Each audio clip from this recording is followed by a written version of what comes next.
大家好，今次我想同大家分享一下復活節喺澳門住十六浦索菲特酒店嘅經歷。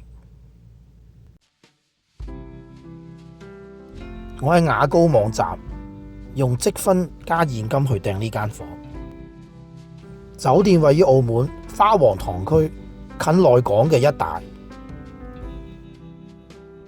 今次由港珠澳口岸出發，坐101號巴士，直接去到酒店對面，車費6蚊。酒店大堂要搭扶手電梯上去，一去到大堂就有員工接待我哋。我哋3點鐘入住，2點幾已經拎到房卡，而且因為我係金會員，仲升咗1級。退房方面延遲到12點。今次訂嘅係高級房，有2張單人床。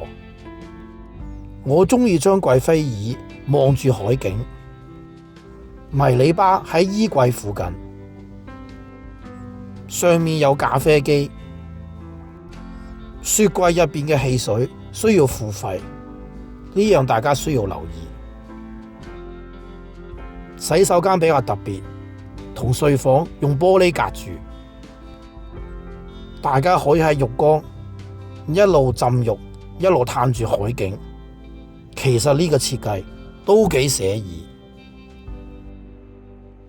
今次嘅歡迎飲品要去6樓餐廳享用。設施方面都係6樓餐廳附近，健身室對住嘅係泳池。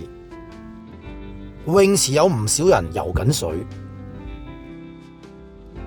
總括嚟講，呢次係我第一次住澳門半島嘅大品牌酒店。